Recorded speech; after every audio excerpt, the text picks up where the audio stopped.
ಶಿಲ್ಪಕಲೆಗಳ ತವರೂರಲ್ಲೊಂದು ವಿಶಿಷ್ಟ ಆಶ್ರಮವನ್ನ ಭಕ್ತರು ಮನದುಂಬಿ ಸ್ಮರಿಸೋದೇಕೆ? ಪ್ರಚಾರವಿಲ್ಲದ ಈ ಆಶ್ರಮದ ಮಹತ್ವವೇನು? ಇದುವೇ ಈ ಹೊತ್ತಿನ ವಿಶೇಷ ದಶವೇದಾಶ್ರಮ. ನಾನು ಪ್ರತೀಕ್ಷಾ.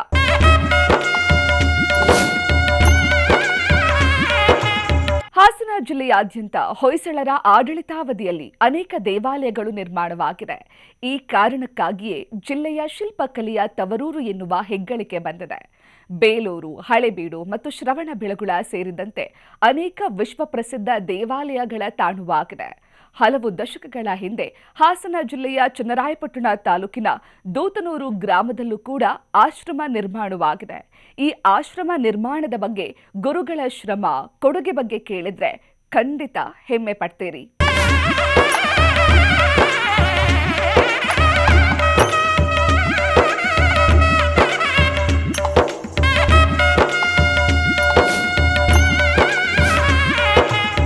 ಪ್ರತಿಯೊಂದು ಆಶ್ರಮ ನಿರ್ಮಾಣದ ಹಿಂದೆಯೂ ಕಥೆಗಳಿರ್ತಾವೆ, ಹಾಗೆ ಉದ್ದೇಶವೂ ಇರುತ್ತೆ.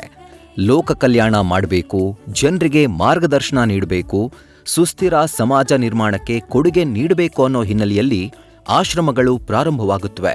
ಅದೇ ರೀತಿಯಲ್ಲಿ ಹಾಸನ ಜಿಲ್ಲೆ ಚನ್ನರಾಯಪಟ್ಟಣ ತಾಲೂಕಿನ ದೂತನೂರು ಗ್ರಾಮದಲ್ಲಿ ಸದ್ಗುರು ದಶವೇದಾಶ್ರಮವಿದೆ. ಈ ಆಶ್ರಮದ ಕೊಡುಗೆ ನಿಜಕ್ಕೂ ಪ್ರಶಂಸನೀಯ. ಗುರುಗಳು ಆಶ್ರಮ ನಿರ್ಮಿಸಿದ ಕಥೆ ರೋಮಾಂಚಕ. ಒಟ್ಟು 15 ಎಕರೆ ವಿಸ್ತೀರ್ಣದಲ್ಲಿರುವ ಆಶ್ರಮದಲ್ಲಿ ಗೋಶಾಲೆ, ವಿವಿಧ ಬಗೆಯ ಹಣ್ಣುಗಳು ಮತ್ತು ಬೆಳೆಗಳನ್ನ ಗುರುಗಳಾದ ನಾಗಭೂಷಣ ಅತ್ರಿಗಳು ಬೆಳೆದು ಸೈ ಎನಿಸಿಕೊಂಡಿದ್ದಾರೆ. ಇದಲ್ಲದೆ ಸುಮಾರು 1 ಎಕರೆ ಜಾಗದಲ್ಲಿ 4 ದೇವಾಲಯಗಳನ್ನ ನಿರ್ಮಾಣ ಮಾಡಲಾಗಿದೆ. ಶ್ರೀ ಗಣಪತಿ, ಶಂಕರಾಚಾರ್ಯ, ದಕ್ಷಿಣಮೂರ್ತಿ ಮತ್ತು ದತ್ತಾತ್ರೇಯ ಸ್ವಾಮಿಗಳ ದೇವಾಲಯಗಳನ್ನು ಲೋಕ ಕಲ್ಯಾಣಕ್ಕಾಗಿ ನಿರ್ಮಾಣ ಮಾಡಲಾಗಿದೆ. ವಿಶೇಷ ಅಂದ್ರೆ ಭಕ್ತರಿಂದ ದೇಣಿಗೆ ಪಡೆಯದೆ, ಯಾವುದೇ ಪ್ರಚಾರ ಬಯಸದೆ ಮಾಡಿರೋ ಕಾರ್ಯಕ್ಕೆ ದೇವಾಲಯಕ್ಕೆ ಬರೋ ಗಣ್ಯರು ಪ್ರಶಂಸೆ ವ್ಯಕ್ತಪಡಿಸ್ತಾ ಇದ್ದಾರೆ. ಒಂದೆಡೆ ಸನಾತನ ಧರ್ಮ, ಮತ್ತೊಂದು ಕಡೆ ಪರಿಸರ ಪ್ರೇಮದ ಬಗೆಗಿನ ಗುರೂಜಿ ಅವರ ಕಾಳಜಿಗೆ ಗಣ್ಯರು ಪ್ರಶಂಸೆ ವ್ಯಕ್ತಪಡಿಸ್ತಾ ಇದ್ದಾರೆ. ಕಾರ್ಮಿಕರಾಗಿ ಅವರು ಸ್ವಂತ ದುಡಿಮೆಯಿಂದ ಈಗ ನಾವು ಈವಾಗಲೇ ನೋಡಿದ್ದೇವೆ. ನಾವು ಟೆಂಪಲ್ ಅನ್ನ ಮನೆಗಳ ಅಂದ್ರೆ ಟೆಂಪಲ್ ಕಟ್ತಾರೆ. ಎಷ್ಟೋ ಜನರು ಟೆಂಪಲ್ ಕಟ್ಟೋದು ಬೇಡ ಅಂತ ಹೇಳ್ತಿರ್ತಾರೆ. ಆದರೂ ನಮ್ಮ ಈ ಸಮಾಜವನ್ನ ಸದೃಢವಾಗಿರ್ಬೇಕಾದ್ರೆ, ಸಮಾಜವನ್ನ ಸುಸ್ಥಿರವಾಗಿರ್ಬೇಕಾದ್ರೆ ಇಂತಹ ಗುರುಗಳ ಆಶೀರ್ವಾದವನ್ನು ಪಡೆಯಬೇಕು. ಮತ್ತು ಅವರು ಯಾವುದೂ ಪ್ರಚಾರವನ್ನು ಕೇಳ್ಕೊಳ್ಳಂಗಿಲ್ಲ. ಹೀಗಾಗಿ ಅವರಿಗೆ ನಾವು ಅವರ ವಿಚಾರಧಾರೆಯಲ್ಲಿ ನಡೆದರೆ ನಮ್ಮ ಸಮಾಜವನ್ನು ಒಳ್ಳೆಯದಾಗ್ತದಂತ ನನಗನ್ನಿಸ್ತದೆ. ಹೀಗಾಗಿ ತಾವೆಲ್ಲರೂ ನಮ್ಮ ಗುರುಗಳ ಆಶೀರ್ವಾದವನ್ನು ಪಡ್ಕೊಂಡು ಅವರ ವಿಚಾರದಂತೆ ನಡೀಬೇಕು ಅಂತ ನನಗನ್ನಿಸ್ತದೆ. ಗುತ್ತಿಗೆ ಮಟ್ಟದ ನೀರಿನಲ್ಲಿ ನಿಂತು ಧ್ಯಾನ ಮಾಡ್ತಿದ್ದ ಸ್ವಾಮೀಜಿ ತಾಯಿ ಒಡವೆ ಮಾರಿ ಆಶ್ರಮಕ್ಕೆ ಜಮೀನು ಖರೀದಿಸಿದ್ರು. ಮೂಲತಃ ಹಾಸನ ತಾಲೂಕಿನ ಬೈಲಹಳ್ಳಿ ಗ್ರಾಮದವರಾದ ನಾಗಭೂಷಣ ಅತ್ರಿ ಗುರೂಜಿಯವರು 1989ರಲ್ಲಿ ಹಿರಿಯ ಗುರೂಜಿಯೊಬ್ಬರ ಅಣತಿ ಮೇರೆಗೆ ನೀರಿನಲ್ಲಿ ನಿಂತು ಧ್ಯಾನ ಮಾಡೋದನ್ನ ಕರಗತ ಮಾಡಿಕೊಂಡ್ರು. ಗೊರೂರ್ನಲ್ಲಿರುವ ಹೇಮಾವತಿ ಜಲಾಶಯದಲ್ಲಿ ಹರಿಯುವ ನೀರಿನ ಮಧ್ಯೆ ಗುತ್ತಿಗೆ ಮಟ್ಟ ನೀರಿನಲ್ಲಿ ಧ್ಯಾನ ಮಾಡೋದನ್ನ ರೂಢಿಸಿಕೊಂಡಿದ್ರು. 89ರಲ್ಲಿ ನನಗೆ ಸ್ನೇಹಿತರು ಬಂದ್ಬಿಟ್ಟು ಈ ಥರ ನೀನು ಯಾಕೆ ನಿನ್ನ ಹಾರಸ್ಕೋಪ್ ಬೇರೆಯವ್ರ ಹತ್ರ ತೋರಿಸ್ಕೋಬಾರ್ದು ಅಂತ ಹೇಳಿ ಮಾರ್ಗದರ್ಶನ ಕೊಟ್ಟರು. ಮಾರ್ಗದರ್ಶನದಂತೆ ನಾನು ಗುರುವಾಯರಿಗೆ ಹೋಗಿ ಅಲ್ಲಿ ಶಾರದಾ ಶಂಕರ್ ದೀಕ್ಷಿತ್ ಅಂತ ಹೇಳಿ ಒಬ್ಬ ಗುರುಗಳನ್ನ ಭೇಟಿ ಮಾಡಿದೆ. ಅವರು ಬಂದುಬಿಟ್ಟು ನನ್ನ ಜಾತಕಗಳನ್ನ ನೋಡಿಬಿಟ್ಟು ನೀರೊಳಗೆ ನಿಂತ್ಕೋ ಧ್ಯಾನ ಮಾಡು, ನಿಂಗೆ ಒಳ್ಳೇದಾಗುತ್ತೆ ಅಂದರು. ನೀರೊಳಗೆ ಏನು ಶಕ್ತಿ ಇದೆ, ಯಾಕೆ ನೀರೊಳಗೆ ಧ್ಯಾನ ಮಾಡಬೇಕು ಅಂತ ಕೇಳ್ಕೊಂಡಾಗ ಕಾಸ್ಮಿಕ್ ಎನರ್ಜಿನ ಆಕರ್ಷಣೆ ಮಾಡ್ತಾ ಇರೋದೆ ನೀರು. ಅದಕ್ಕೆ ಋಷಿಮುನಿಗಳು ನೀರೊಳಗೆ ನಿಂತ್ಕೊಂಡು ಧ್ಯಾನ ಮಾಡೋರು. ಆರ್ಯಭಟ ಕೂಡ ನೀರೊಳಗೆ ನಿಂತ್ಕೊಂಡು ಧ್ಯಾನ ಮಾಡಿಬಿಟ್ಟು ಸೂರ್ಯನ ಕಿರಣ 8 ನಿಮಿಷಕ್ಕೆ ಭೂಮಿ ತಲುಪುತ್ತೆ ಅನ್ಬೇಕಾದ್ರೆ ಯಾವುದೇ ಉಪಕರಣಗಳಿತ್ತಿದ್ದಿಲ್ಲ. ಹಾಗಾಗಿ ಅತೀಂದ್ರಿಯ ಶಕ್ತಿನ ಹೆಚ್ಚಿಸ್ಕೊಳ್ಳೋದಕ್ಕೆ ಸಾಧ್ಯವಾಗಿದೆ. ನೀರಿಗೆ ಗುರಿ ಇದೆ, ಅದಕ್ಕೆ ಬಂಡೆಗಳು ಮರಗಿಡಗಳು ತಡೆದ್ರೂ ಕೂಡ ಅದು ಸಮುದ್ರಕ್ಕೆ ಹೊರಟಿದೆ. ಮನುಷ್ಯನಿಗೆ ಗುರಿ ಕಡಿಮೆ ಇದೆ, ಹಾಗಾಗಿ ನೀರೇ ನಿನಗೆ ಗುರು ಇದ್ದಂಗೆ. ಹಾಗಾಗಿ ನೀರೊಳಗೆ ನಿಂತ್ಕೋ ಧ್ಯಾನ ಮಾಡು. ಮಸ್ಲೆ ಇದೆ ಅಥವಾ ಹಾವಿದೆ, ಜ್ವರ ಬರುತ್ತೆ, ಚಳಿ ಆಗುತ್ತೆ ಅಂದರೆ ನೀನು ಯಾವ ಕಾರಣಕ್ಕೂ ಸಾಧನೆ ಮಾಡೋಕ್ಕೆ ಸಾಧ್ಯವಾಗೋದಿಲ್ಲ.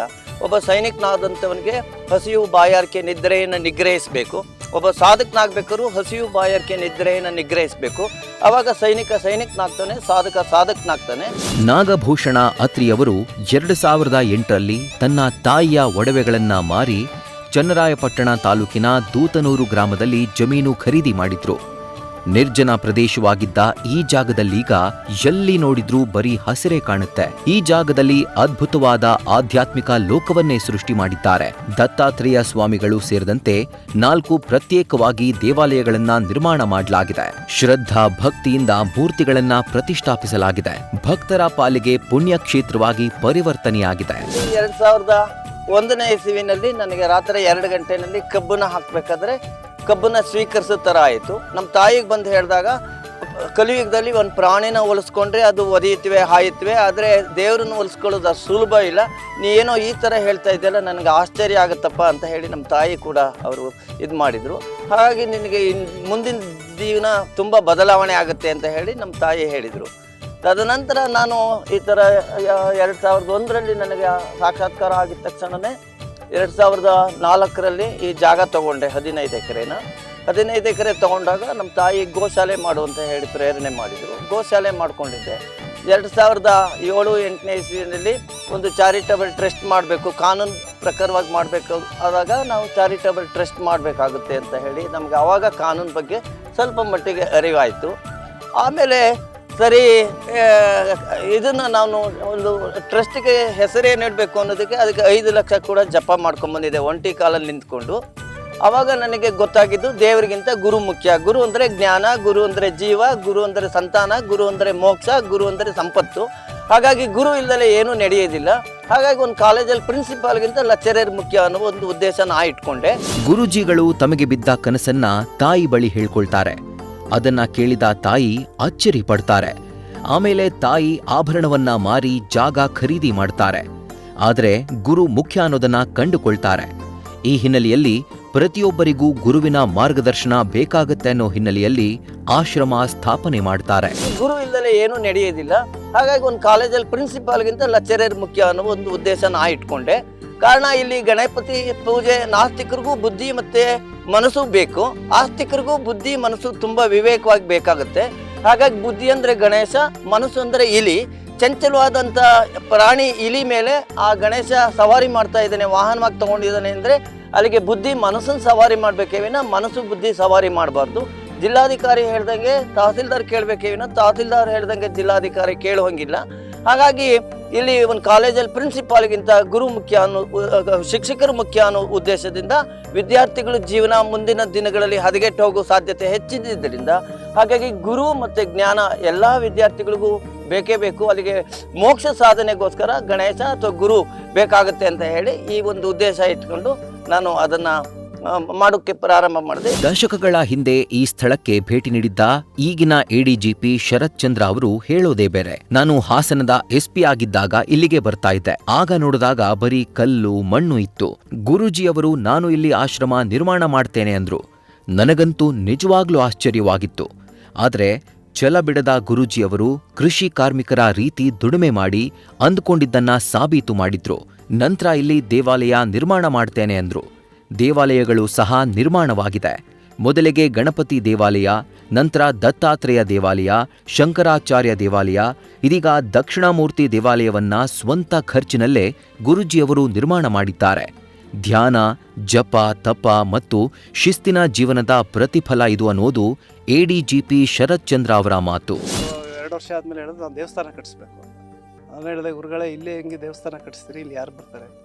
ಇಲ್ಲ, ಅದು ಪ್ರೇರಣೆ ಆಗಿದೆ. ನಾನು ನದಿಲಿ ಜಪ ಮಾಡ್ತೀನಿ, ಅದಕ್ಕೇ ನಾನು ಇದು ದೇವಸ್ಥಾನ ಕಟ್ಟಿಸ್ಲೇಬೇಕು ಅಂತ ಹೇಳಿದ್ರು.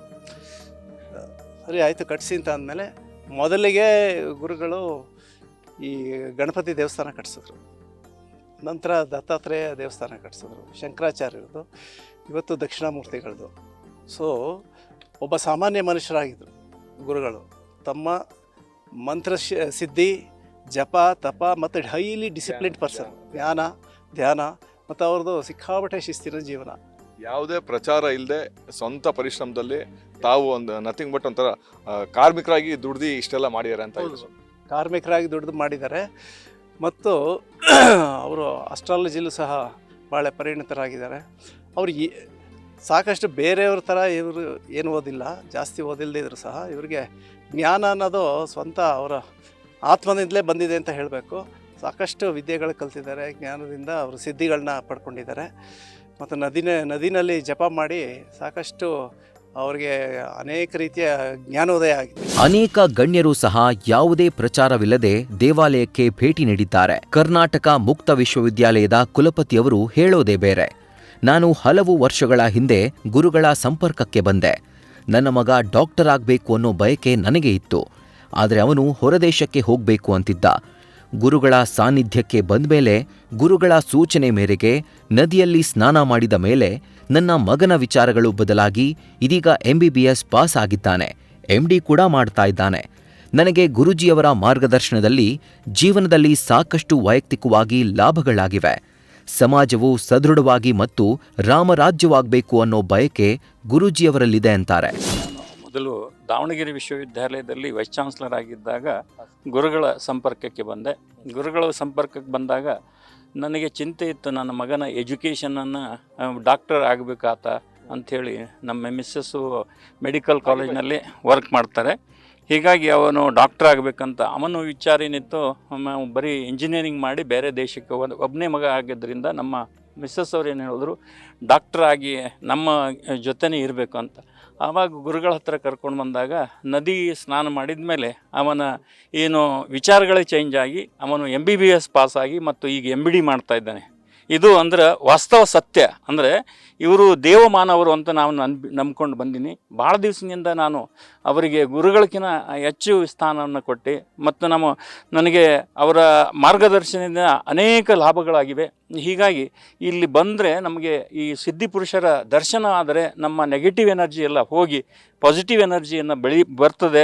ಆಧುನಿಕ ಜೀವನದ ಭರಾಟೆಯಲ್ಲಿ ಯಾವುದೇ ಫಲಾನುಪೇಕ್ಷೆ ಇಲ್ಲದೆ ಸಮಾಜ ಸೇವೆ ಮಾಡೋ ವ್ಯಕ್ತಿಗಳು ಯಾವುದೇ ರಂಗದಲ್ಲಿ ವಿರಳಾತಿ ವಿರಳ ಅಂತಾನೆ ಹೇಳಬಹುದು.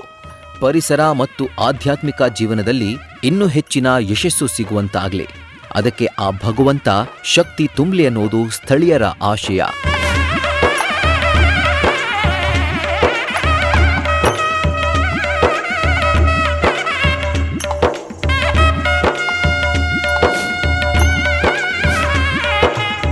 ಇವತ್ತು ಪ್ರತಿಯೊಂದು ಕ್ಷೇತ್ರದವರು ಪ್ರಚಾರ ಬಯಸ್ತಾರೆ. ಆದರೆ ನಾಗಭೂಷಣ ಅತ್ರಿ ಅವರು ಲೋಕ ಕಲ್ಯಾಣಕ್ಕಾಗಿ, ಸಮಾಜದ ಪ್ರಗತಿಗಾಗಿ ಎಲೆಮರೆಯ ಕಾಯಿಯಾಗಿ ಕೆಲಸ ಮಾಡ್ತಿದ್ದಾರೆ. ಇದು ನಿಜಕ್ಕೂ ಪ್ರಶಂಸನೀಯ. ಇದಾಗಿತ್ತು ಹೊತ್ತಿನ ವಿಶೇಷ. ಕ್ಷಣ ಕ್ಷಣದ ಮಾಹಿತಿಗಾಗಿ ನೋಡ್ತಾ ಇರಿ ನ್ಯೂಸ್ ಫಸ್ಟ್, ನಿರ್ಭೀತಿಯಿಂದ ನಿಮ್ಮ ಪರವಾಗಿ.